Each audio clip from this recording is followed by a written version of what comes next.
de historias e identidades. Cotidianeidad mexicana bajo el ojo de un especialista. Hola, ¿cómo estamos? Esto es Radio INA. Estamos transmitiendo desde sus instalaciones en el segundo piso de Córdoba 45, la Colonia Roma, la Alcaldía Cuauhtémoc, en la Ciudad de México. Es un gusto que estén con nosotros. La Secretaría de Cultura y el Instituto Nacional de Antropología e Historia les invitan a acompañarnos en una emisión más de la serie de Historias e Identidades, Cotidianeidad Mexicana bajo el ojo de un especialista. Soy Luis Alberto López Guario, su anfitrión, y en esta ocasión contamos con la presencia de dos grandes conocedores del tema.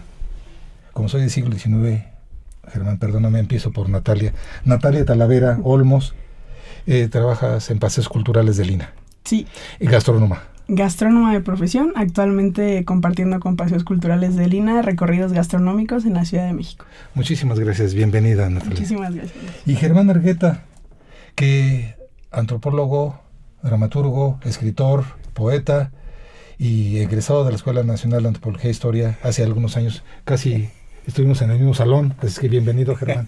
Muchas gracias. Aquí estamos, Luis Alberto. Pues el tema que vamos a abordar el de hoy, dentro de esta serie de historias e identidades, es sobre las cantinas en México.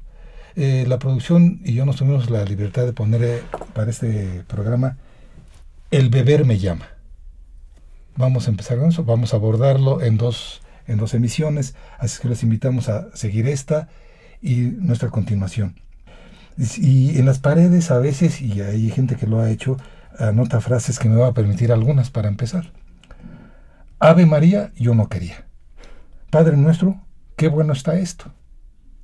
Otra, bebe vino, porque nunca una gran historia empezó con una ensalada. O, para despejar la cabeza, hoy te invito a una cerveza. ¿Qué es una cantina, Natalia? ¿Qué es una cantina, Germán? ¿Qué podemos decir? ¿Qué se entiende por cantina a nivel general? Mira, cuando estamos hablando de cantinas, hay que remitirse luego a la etimología.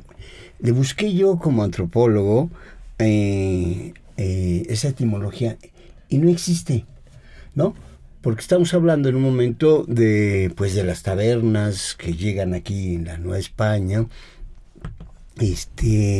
las botillerías, que el concepto de botillerías existe, las pulquerías, y bueno, en el caso de las cantinas, que ya es una época de afrancesamiento, que tiene que ver ya con Porfirio Díaz, y lo que encontré, pero además metaforeando, un espacio del buen beber, un templo de la salud, es una cantina.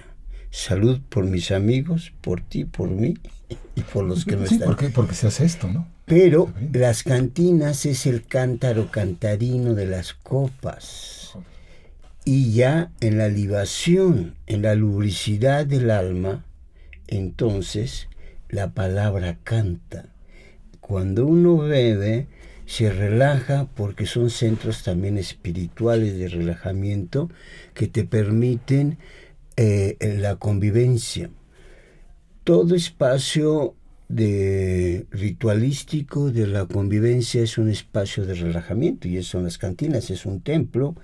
Entonces, el ser humano, pues en ese proceso de hominización, siempre buscó encontrar el estado alterado. Entonces, preparar las bebidas que se preparan en todas las culturas, hablando de tiempos primigenios, y así el estado alterado, ya ese es otro tema para generar bebidas desde los tiempos inmemorables, pero patentes en lo lúdico y en la lubricidad. Porque estados alterados también puede ser a través de unos enervantes. Claro. ¿No? Pero como dices, ahora sí que ese es una vertiente diferente. Uh-huh. Ahora, en tus paseos en tu lógica, en tu conocimiento, ¿qué puedes decir? Bueno, en el ámbito gastronómico nosotros buscamos el entender el por qué se bebe y se come en estos templos, como bien lo decía ya a finales de los 1800 Salvador Novo, los templos de 2 puertas, Ajá. por las puertas abatibles que tenían ya Claro. estos establecimientos. Sin embargo, a mí me gusta muchísimo una de las definiciones que ya hace tiempo escuché estando en la universidad de una profesora catalana que tuve, la chef Ángeles, que ella mencionaba que las cantinas en México venían de las palabras catalanas canta y llora, y latina. Bueno, Que, pues bueno, al final la cantimplora venía de canta y llora. ya. Ella decía que eso se hacía en las cantinas en México, se disfrutaba y se lloraba, o se cantaba y se lloraba. Pero digamos, una característica, hace rato decías, Germán, una botellería. Una característica... Botillería. Botillería. Pero una característica, o sea, yo puedo ir a una tienda donde vendan botellas y me la llevo. Una característica de las cantinas es lo que se llama el copeo, ¿no? El estar en el sitio, Ajá. degustando, disfrutando, como decía Germán, platicando, el hecho de convivir con otra persona o solo y con las personas que trabajan en este lugar también, en la barra. Porque además, ahorita me gustó mucho cómo lo estás diciendo, porque hay una característica muy, muy señalada. A lo mejor es cinematográfica, discúlpeme, a lo mejor mi imagen es muy cinematográfica, pero Germán es el cantinero, yo llego solo y puedo ponerme en la barra y platico con él. Y él ni me conoce, pero a partir de ella nos vamos conociendo. Entonces, digamos, para empezar, una característica de las cantinas es el local donde yo llego, me siento y consumo por copa, puedo pedir la botella. Claro, de sí acuerdo nos emocionamos. Sí. Eso me gustaría retomarlo al rato por la cuestión que decías, de lo que te decía la chef catalana, Ángeles, que además tuve el gusto de conocerla y convivir con ella, que es el cantar. Sí, me gustaría dejarlo de una vez para el rato. Hay mucho una imagen cinematográfica a partir de las películas mexicanas, Pedro Infante, Jorge Negrete, La época de oro. la época de oro. Garibaldi y las andanzas, ¿no? El Tenampa, Sí. Jalisco. O sea, yo llego ahí y te puedo cantar una de José Alfredo Jiménez porque estoy herido, porque me traicionaste, porque me dejaste. Pero mira, Luis Alberto, hay algo que tiene que ver con una belleza, pero que se está extinguiendo en gran parte ya con los nuevos antros, que las cantinas cuando surgen con este proceso de afrancesamiento de lo que sería esta época porfiriana, y donde mirábamos a Europa en términos del urbanismo, de la arquitectura, pero también de la elegancia. Las cantinas vienen a sustituir la herrumbre, la mugre, los olores, la fetidez, los miasmas, las olfacciones de las tabernas, el cachondeo, la sensualidad de las taberneras. Sí, sí. Las cantinas, cuando llegan, se instalan, ya Artemio de Vallarispe hace un buen trabajo sobre las cantinas, y ya habla, pues, que se iba de pipa y guante, ¿no? Y los meseros cambian, entonces ya no serán las que te llevan. Pero hermosamente, cuando yo fui a España, cuando me ponían a mí mi barra de vino, decía, ay, eran tabernas donde iba, ¿no? Sí. Con un camarada ya dramaturgo, filólogo, etcétera, y gente de las artes escénicas que compartíamos. Entonces, pero las tabernas son sustituidas por las cantinas, que en un momento tiene que ver con ese cambio de una mirada hacia Europa, donde las ciudades empiezan a cambiar, donde París en el siglo XIX empieza a cambiar en su traza urbana, y la Ciudad de México también tiene un cambio enorme en su traza urbana, que empiezan a meter la piqueta sobre las calles. O sea, 5 de Mayo no existía, donde está la ópera, una vez existía una calle del Arquillo, y que era pequeña en anchura. Entonces, pero la belleza de las cantinas es los manjares. El arte del buen beber y del buen comer está en el buen comer. El arte del buen beber está en el buen comer. Si no como, sí, me emborracho, me embriago. Ahora, algo significativo dentro de las botanas de cantina, ya para abrir esta palabra que a mí me encanta, porque al final no se come en la cantina, se botanea. Son platillos que, como bueno, ustedes ya me dirán quizá de sus experiencias, son ácidos. Están las manitas de cerdo, tenemos el guacamole, hay salsas, hay caldos, cosas que me hacen salivar para poder seguir bebiendo. Ahora, ya está en ti si tomas cerveza, si nos tomamos un tequila, pero al final la boca fisiológicamente hace más saliva y te requiere más agua. Eso en los gastrónomos está bien, y eso, Natalia, muy bien, porque cuando tú vas bueno, en España he estado varias veces, vas y son las tapas. Sí. Es el queso, son la chistorra, es jamón serrano. Sí, y justo, por ejemplo, en Barcelona algo muy notorio es que ahí los camareros de los bares, porque también hay que diferenciar cantina, bar y salón, ¿no? Sí. Con esta connotación más americana, pues ellos ya saben quién es turista porque no guarda los pinchos de las tapas. Porque el local guarda sus pinchos para que después se lo cobren. Y el turista, pues, no lo hace tanto, pero a veces también es abrir de boca, porque una cosa es estar bebiendo todo el tiempo, pero hay que degustar para seguirlo largo, que sea disfrutable. Pero, sí, Natalia, está donde dan botana, que es como la se me olvidó ahorita el nombre, ahí están Mesones y Bolívar. La mascota, que son como 12, ¿no? Que son platillos realmente, pero ya la abundancia, ya hay quien se come 4, 5, 6, etcétera. Pero están las otras cantinas donde pides tu platillo. El Covadonga. ¿No? La ópera, sí, ¿no? Uh-huh. Con en el salón, el León de Oro en la Escandón con sus caracoles. Ah, sí. Sí. De dioses. Es una es manjar.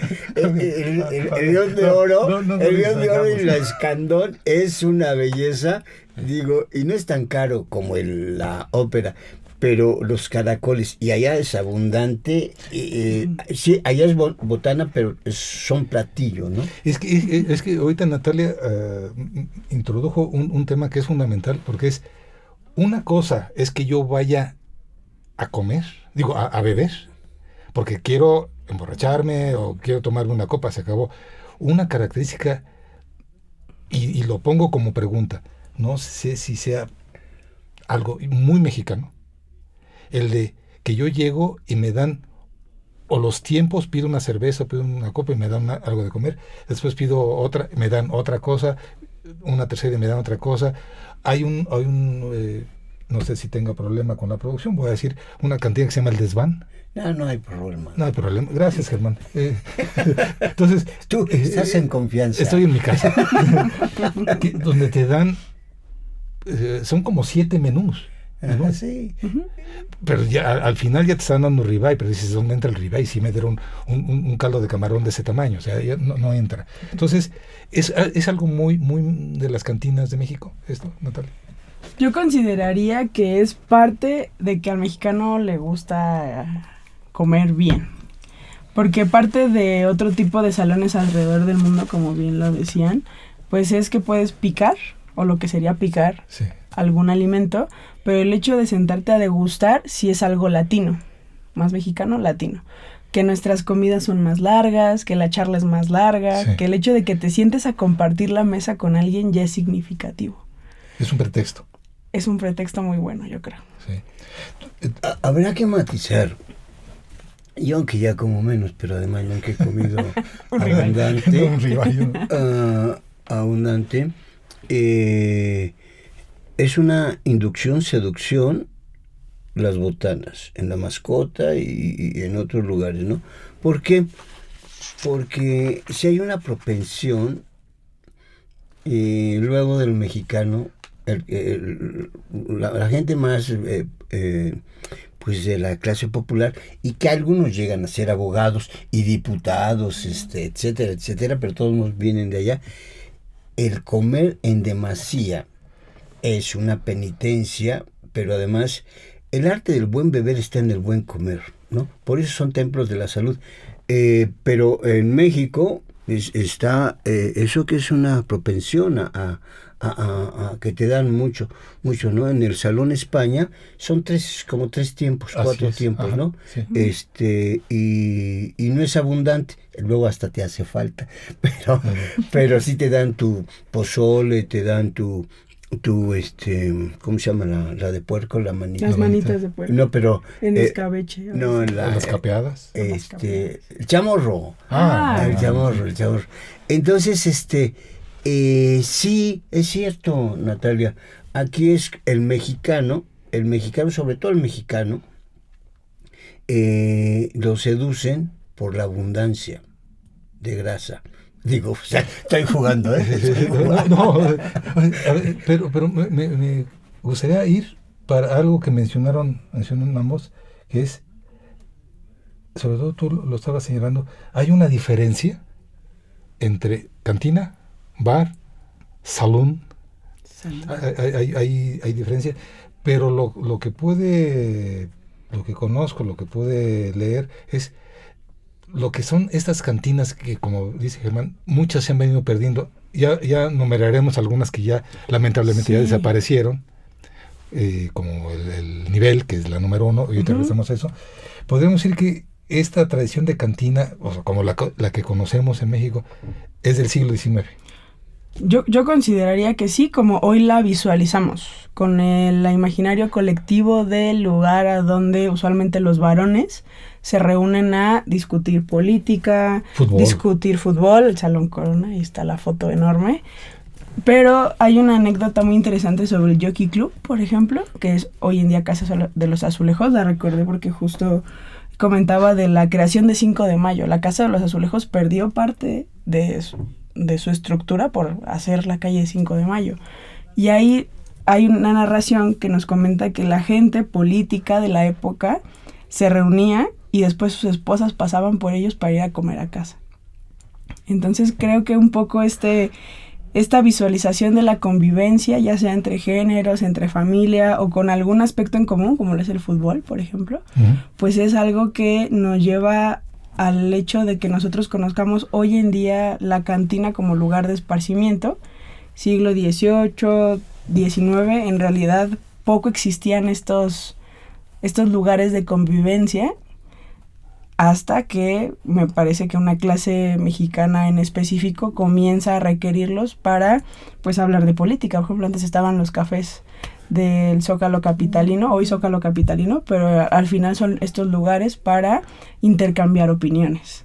Y también la comida, creo que al final, entre más tiempo pueda hacer el comerciante, ya como hablando de dineros, sí, el comerciante para que te quedes, pues es parte fundamental de que no solo bebas, tienes que comer para quedarte más tiempo. Perdón, ahorita te doy la palabra nada más para ubicar a nuestro público, por los que sean fuera de la Ciudad de México. Ese hermoso lugar que acabas de mencionar, la Casa de los Azulejos, que es actualmente un restaurante de la cadena Sanborns. De la cadena Sanborns, actualmente está en la calle de Francisco y Madero, ante San Francisco, y el Callejón de la Condesa, casi a un costado del Palacio de Bellas Artes. Y de la Torre Latinoamericana. Que es, el puro lugar es una belleza. Sí, claro. Ya con el puro lugar. Sí. Perdón, Germán, ibas a decir una cosa. Fíjate que es muy interesante luego buscar eso, en las palabras, irnos a la etimología. Ahorita estaba reflexionando. Las cantinas tienen su origen en la pulcritud, en una escenografía, una muestra museográfica que serán las cantinas. Mimbre, las sillas, las mesas de lujo, las copas, los colores de lo que se expendía y los muebles de madera fina. Hay una tentación del ser humano narcisista a mirarse, por eso las cantinas tienen sus grandes espejos y gruesos que son afrancesados por el nivel. Entonces, las cantinas son esa forma de seducción, pero museográfica. Una de las cosas importantes de los templos, hablo de todos los templos, hasta de casa cuando es tu templo, es que ahí te sientes identificado, pero también es importante la mirada del ser humano es hacia adentro espiritual, pero también cómo te miras hacia afuera espiritualmente mirándote en el espejo. Ya cuando estás más con tu lubricidad, lo lúdico, la levedad, bebiendo, te miras a cada rato y luego en el espejo vas al baño y te estás mirando. Pero eso es ahí. Y los bares, ahorita ahí reflexionaba en términos etimológicos, pero también como una respuesta. Los bares empiezan a meter ya música. Los bares empiezan a meter música, sí. Posteriormente se dan eso de los bares, o ahí están las chelerías, o sea, está cambiando, digamos, el sentido, ¿no? La tradición de las cantinas, pues ya son pocas, ¿no? Y sí pasa el cantante, pasan los músicos, que son otra de las cosas. Bueno, esa es otra de las cosas, ¿no? Y en algunos todavía pasan con los chitos, los cacahuates, las patitas de pollo. O la rocola, por ejemplo. Todavía hace poco tuve la oportunidad de ir a La Faena, que sí, está en calle 16 de Venustiano Carranza, en el centro histórico, cerrada por muchos años, y hay una rocola. Y la principal atracción, las 10 personas que les pregunté por qué les gustaba tanto, era porque podían poner música. Entonces, ser parte del espacio, creo que también es mucho lo que se comenta de verte, sentirte como parte. Es una escenografía, ¿no? Sí. La Faena es la que tiene cosas de toreros. Sí, tiene un ambiente está de toreros. justo en lo que era el edificio de Gabriel Mancera. Está el bar Mancera al lado. Bellísimo. Y antes fue casa de los condes, de los marqueses de la Selva Nevada, así, antiguísimo. Y estos portones tan grandes, estas secciones, pues era donde estaban las caballerizas, ellos vivían arriba. Y al final, pues, siguen siendo un espacio que es emblemático del centro histórico y que, pues, como podemos ver si uno se pone enfrente, pues de un lado está La Faena, popular, sí, gente de barrio, y por otro lado tenemos Bar Mancera, que fue uno de los primeros que tuvo cava para que la persona pudiese guardar sus vinos y licores bajo llave, con su nombre. Dos mundos, pero la Ciudad de México es así. Y una de las características que también, hace rato lo empezabas a mencionar y ahorita lo sacó Germán, es en las cantinas, al menos, o a lo mejor voy a hablar por mí, la primera cantina que visito tiene la característica, es una mesa cuadrada y tiene soportes en las patas. Tiene unos lugares para las patas. Sí. Para los vasos. Para los vasos. Para los vasos. Para el dominó. Porque podemos jugar dominó mientras seguimos tomando. Para que no estorbe. Entonces vamos a platicar, jugamos dominó, hablamos de política, hablamos de fútbol. Digamos, como una primera conclusión de todo este proceso es una cantina que dentro de una clase, una mirada puede decir, es quizás hasta clasista, puede decir, es un lugar para que se emborrachen, porque había una frase que decía, es lugar para machos y borrachos. Sí. O sea, ahora la habrán escuchado alguna vez. También hay un detalle ahí sobre el ingreso a las mujeres, por favor. Ahora regresamos sobre eso, pero era un lugar para machos y borrachos que permitía que yo me soltara, así como decía Germán, que yo fuera tal cual, y me voy a ver en el espejo, o sea, ya si después bien borracho ya no me voy a reconocer, sí, pero puedo ser, me puedo soltar sin esos límites. Por eso había restricciones, que esas sí me gustaría verlas en la segunda parte. Mira, restricciones de acceso. Mira, en los tiempos porfirianos, aquí sí no sé cuándo en un momento se prohibió la entrada a mujeres porque se iba a comer y a buen beber, porque era, digamos, de caché, de alcurnia, ¿no? Además, si tú vas así en los tiempos porfirianos, toda esta imagen del buen vestir, los lagartijos y las damas, etcétera. Entonces, eran los grandes banquetes, o sea, ¿no? Y lo que sí habrá que, ahorita me surgió esta pregunta, habrá que ver cuándo en un momento ya se prohíbe la entrada a las mujeres y después regresan. Pero en un principio, en Chapultepec había una cantina, había muchas que eran totalmente esta belleza, los muebles, la madera fina, los espejos afrancesados. Eso lo podemos ver, lo podemos ver con la ópera, ¿no? de esas cantinas que sobreviven, pero después hay mutaciones como las estamos viviendo. Ahorita hay un bar cantina o bar restaurante que es el 420, donde vamos los que nos dedicamos a la escritura, a las artes, etcétera, que nos trasladamos del Salón Corona. Hubo una escisión, que en una escisión se sale el que es el dueño ahorita, el gerente, al 420, y antes el Salón Corona era pura cerveza y se servía con manguera, como vikingo, como de barril, cerveza de barril, lo que sí, ¿no? Y que pues, es la mejor, que también se ha degradado. Pero bueno, entonces habrá que ver, porque después las cantinas serán más populares y habrá cantinas como las que mencionas y también cervecerías que tienen esas mesas para jugar dominó. Sí, a eso me refería. O sea, desde cierta perspectiva, curiosamente, porque en la forma en que lo están relatando, surgen bajo una condición muy señalada de se cubre a un sector y una necesidad, vamos a decirlo así. Y sobre todo con Porfirio Díaz hay un afrancesamiento, vamos la línea europea, y se pueden cuidar los muebles, se puede cuidar el servicio, la vestimenta de los cantineros, pero de pronto llega una visión donde las cantinas, por eso decía hace rato, es de machos y borrachos, es un lugar donde pues no viene el caso, ten cuidado con esos lugares. Sí, lo que después quizás se convertirían en salones de baile, en la colonia Doctores y Obrera, por ejemplo, pues eran este tipo de cantinas donde ya existía la figura de la mujer fichera, a la cual se le pagaba para poder bailar con ella a través de fichas. Pero justo me parece que quizá posterior a la Revolución fuese que se dio este cambio tan importante de un lugar para la clase alta donde se servía de cierta manera y hacer una partición importante a los barrios populares de la ciudad, porque todos tienen derecho a sentirse libres, todos tienen derecho a consumir, pero por estratos. Porque además está penado el consumo de bebida alcohólica en la vía pública.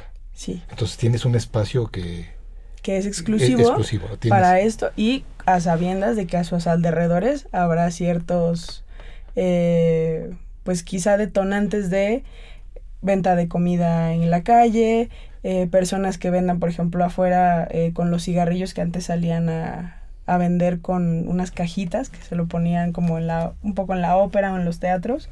Entonces, todo este tipo de comercio que se da alrededor de un salón de consumo o de un centro de consumo, como lo es la cantina popular. ¿Quieres decir una cosa?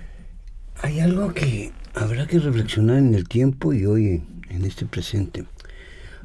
Hoy las bebidas que venden en Tepito y todo eso, que son de colores, con chamoy, etcétera, ya cosas extrañas. Las que llaman pitufos, ¿no?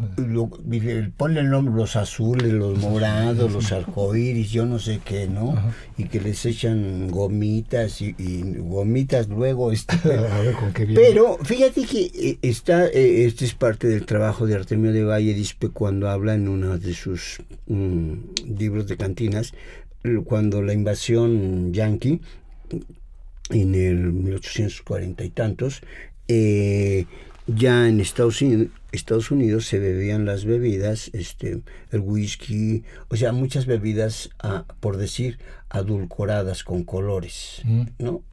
Entonces, eso cambia, ¿no?